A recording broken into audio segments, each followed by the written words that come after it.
자, 이제 본격적으로 원서 쓰는 시기가 돌아왔습니다. 모의고사 점수하고 내신 점수 이런 거를 잔뜩 들고 입시 상담을 받게 되죠. 흔히 배치표라고 하는 거대한 종이를 지도 삼아서 지망 가능한 대학을 골라주게 됩니다. 대부분의 학생들은 전혀 만족을 하지 못하죠. 그리고 교사나 상담자들은 이러한 결과를 자꾸 설득하고 어르고 달래는데 신경을 쓰게 됩니다. 자, 이런 방식은 현재 대입 제도의 취지에 맞지 않는 시대착오적인 방법인데요. 학생들의 인생을 망치고 있습니다.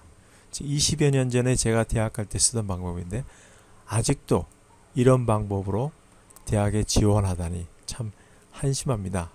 무엇보다도 지금은 그 방법이 맞지가 않아요. 대학 입시라는 것은 공부하고 달라서 제로섬 게임과 같은 성격이 있습니다. 대학 입시 목표는 내가 원하는 대학에 합격하는 겁니다. 공부를 못해도 내가 원하는 대학에 합격하면 그러면 성공이죠.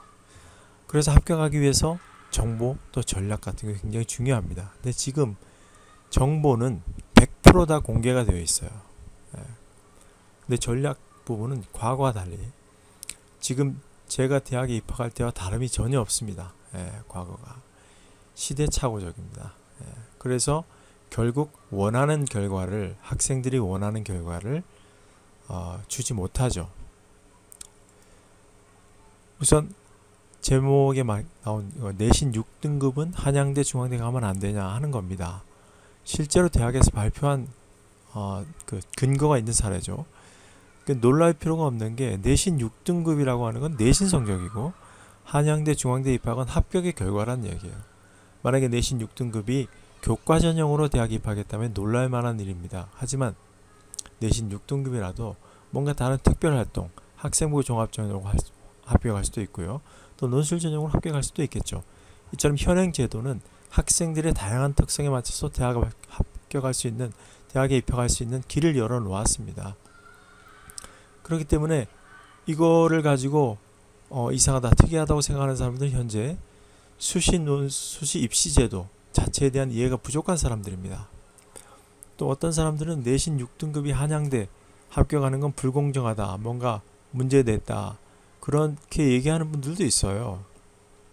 기본적으로 그 학교 성적이 낮은 학생들은 상위권 대학에 합격해서는 안 된다고 생각하는 사람들이죠. 이런 사람들은 현행 대입 제도에 대해서 전혀 이해가 없는 사람이라고 말할 수 있습니다. 현행 수시 제도는 다양한 상황의 학생들이 자신이 원하는 대학에 입학할 수 있는 길을 열어놓고 있습니다. 이 표현이 점잖기 때문에 잘 모르는데 쉽게 말해서 공부를 못해도 좋은 대학에 갈 수 있다는 얘기죠.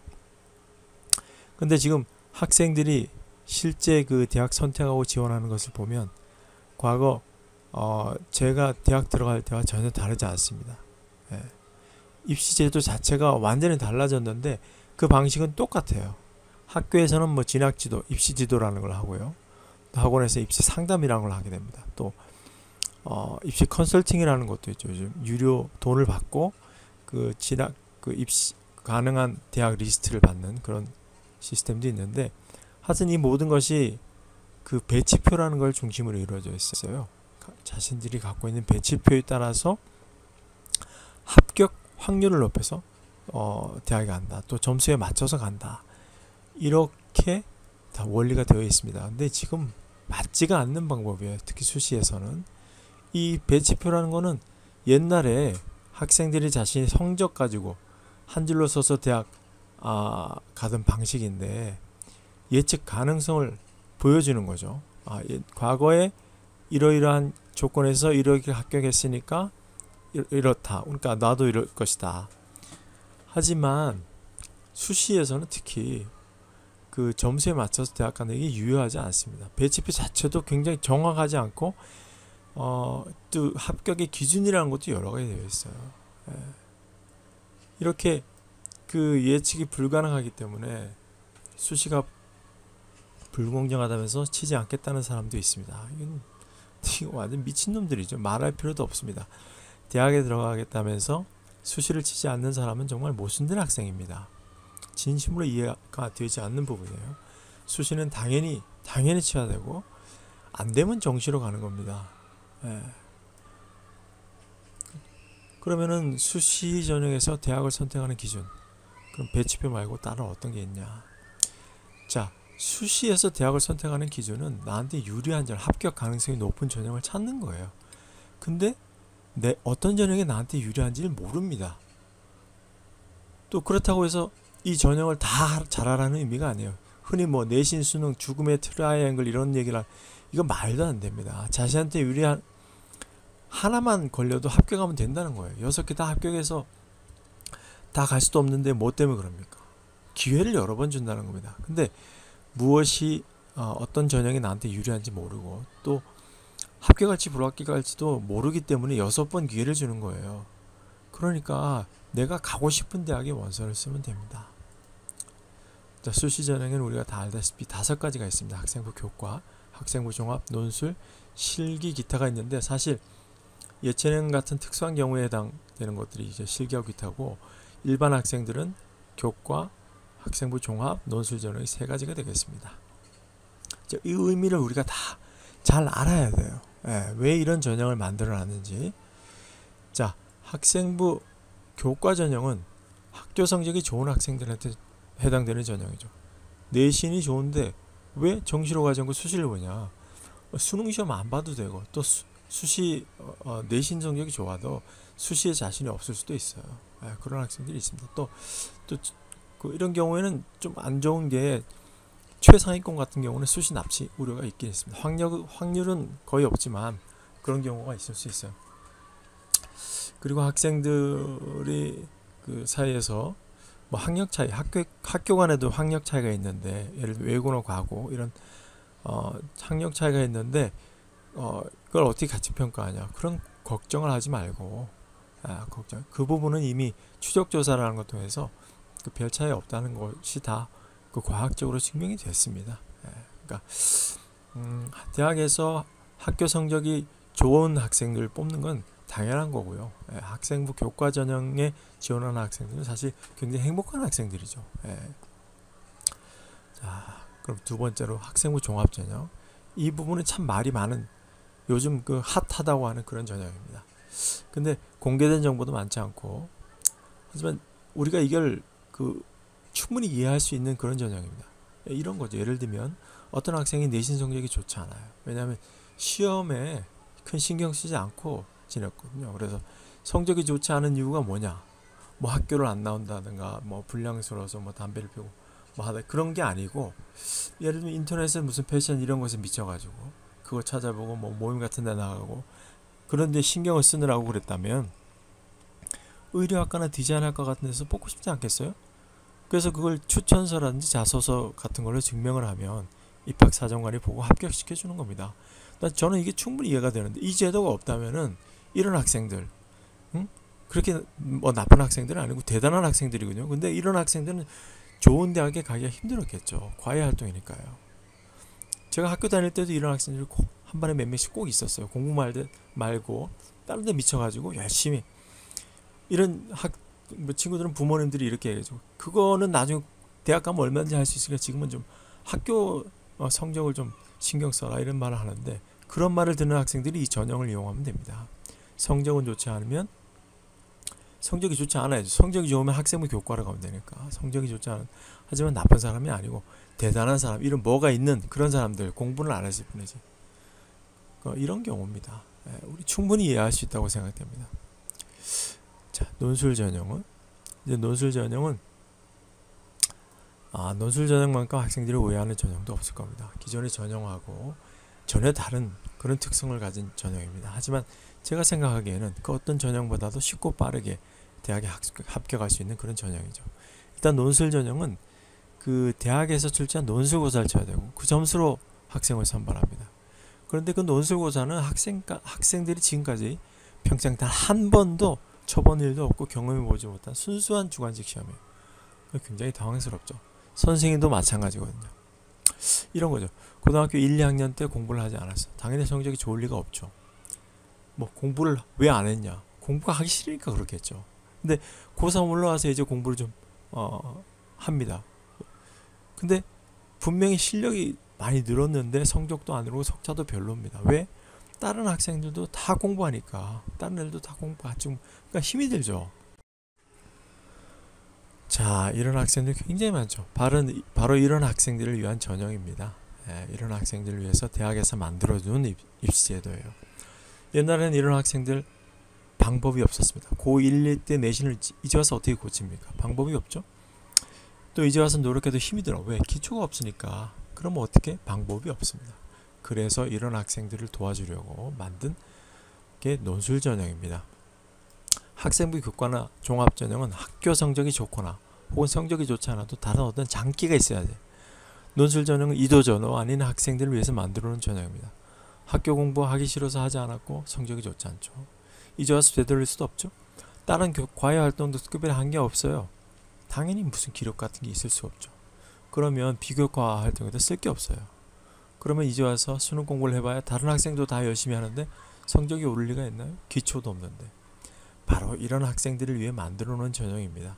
학교 성적은 안 나와도 눈치에도 빠르고 또렷또렷한 그런 학생들을 위해서 만들어 놓은 전형이에요. 고1, 2학년 때 점수가 개판인 대부분의 학생들, 이런 학생들이 지원하라고 만들어 놓은 전형입니다. 기회를 한 번 더 주는 거예요. 논술 전형 때문에 뭐 논술 공부를 한다거나 또 준비를 한 그런 학생들을 위한 제도가 아니에요. 논술 공부라는 말 자체가 성립이 되지 않아요. 논술이라는 독립된 과목이 없거든요. 자, 논술 전형은 기본적으로 학교 성적하고 수능 성적을 완전히 무시합니다. 왜냐하면 그 정확한 능력을 평가하지 못한다고 생각하거든요. 생각해 보세요. 학교 시험 점수로 학생들을 제대로 평가할 수 있나요? 노력은 평가할 수 있어요. 하지만 그 학교 시험이라는 게 대부분 암기력을 측정하는 시험입니다. 문제를 위한 시험. 우리가 모두가 알고 있는 정말 쪼잔한 그런 시험 문제. 자, 그런 결과가 나오면 1점 차이. 그걸로 A라는 학생과 B라는 학생의 우열을 가릴 수 있겠냐 하는 겁니다. 물론 100점짜리하고 50점짜리는 분명히 차이가 납니다. 하지만 89점하고 90점을 다르다고 할 수 있겠냐는 거죠.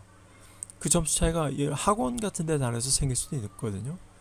그렇기 때문에 논술고사라는 전혀 다른 유형의 시험을 치는 겁니다.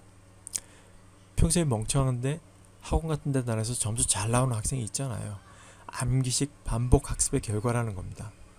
학원에서 문제를 풀어서 점수를 더 받을 수 있는 시험은 믿을 수가 없다는 거예요. 그래서 대학에서 따로 만든 시험을 치는 겁니다.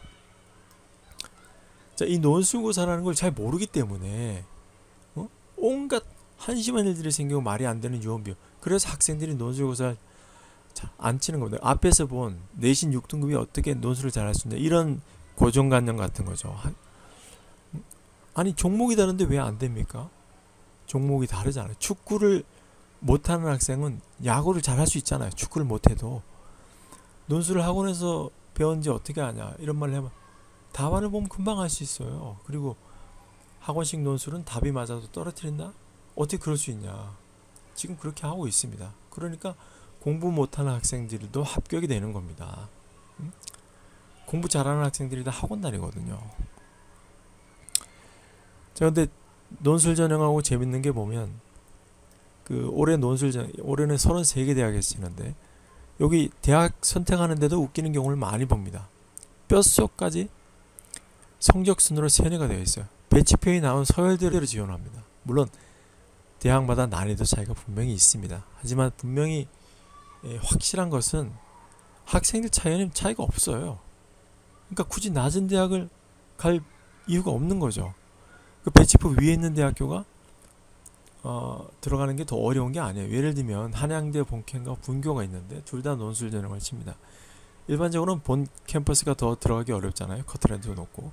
근데 논술은 그렇지 않아요. 객관적으로 봐서 본캠이 훨씬 쉽습니다. 논술 수능 최저 학력 기준도 없어요. 조건이 그래요. 그러니까 같은 값이면 본캠을 지원하는 게 더 합리적인데 그렇지 않거든요. 또 선택할 때 수능 최저 학력 기준 같은 거 고려를 해야 됩니다. 최저는 점수에 들어가는 게 아니라 자격이에요. 그래서 맞추기만 하면 되는데 상당히 많은 학생들이 못 맞춥니다. 자신이 없으면은 최저 없는 대로 지원하면 됩니다. 또 일정 같은 것도 잘 살펴봐요. 직접 가서 시험을 쳐야 되니까 중복이 되지 않도록요. 그 논술고사를 그러면 어떤 학생이 논술고사 잘 수 있나? 그 판단할 수 있는 기준이 없어요. 예를 들어 뭐 내신이 몇 등급이고 모의고사 뭐 어떠고 뭐 가능한 그런 거를 가지고 판단할 수 없습니다. 어려서부터 글쓰기를 꼭 좋아했고 뭐 경치대회에서 뭐 이런 논술 잘할 수 있냐? 그거 어떻게 판단합니까? 그 논술은 글쓰기가 아니에요. 자, 전혀 그러지 아무 의미가 없는 겁니다. 사설 논술 모의고사, 그 사설 논술 모의고사 같은 거는 그게 문제라고 할 수 있는지도 안 되는지도 모르는데 어떻게 그런 걸 가지고 판단하는지 모르겠어요. 그리고 논술고사는 논리적 서술의 준말이라고 되어 있는, 사실은 논리, 글쓰기 이런 거 관련이 크지 않습니다. 논술을 배운다는 말 자체가 대입 논술하고는 성립되지 않아요. 그리고 어렵다든가 글쓰기가 안 된다든가 그런 거는 논술고사 시험 자체에 대한 지식이 없는 경우이고요. 글씨체 맞춤법, 띄어쓰기, 원고지 사용법 같은 것은 고민할 필요 없이 5분에서 10분 정도면 해결이 가능합니다. 참 별거 없어요. 동영상이 있으니까 고민하지 말고 해결하기 바랍니다. 이 모든 문제들이 대입 논술고사가 뭔지 모르기 때문에 생긴 것으로 아주 간단하게 해결할 수 있기 때문에 이런 문제 때문에 학원에 간다거나 해서 시험에 떨어지지 않도록 합시다. 논술고사가 뭔지 모르니까 이런 쓸데없는 고민, 잘못된 고정관념 이런 데서 벗어나지 못하는 겁니다. 수시 전형 대학 선택 방법은 어렵지 않아요. 쉽습니다. 어려운 이유는 뭐냐면 자기 스스로 생각을 해서 해결하려고 하지 않고 다른 사람, 말도 안 되는 다른 사람들에게 그 배치표 같은 그런 것으로 점수에 맞춰서 간다, 이런 잘못된 생각을 가지고 있기 때문에 어려운 겁니다. 우선 배치표는 절대로 믿지 말고요. 자신이 가고 싶은 대학 리스트를 만들어요. 내가 뭘 하고 싶나, 대학에 가서 뭐 하고 싶나, 이런 리스트를 만드는 겁니다. 그리고 그 대학에서 시행하는 수시 제도를 확인해 봅니다. 그래서 그 중에서 나한테 이게 맞다고 생각하는, 유리하다고 생각하는 제도를 중복되지 않게 6군을 선택하면 됩니다. 그러면 분명히 배치표에도 훨씬 더 좋은 일이 생길 겁니다.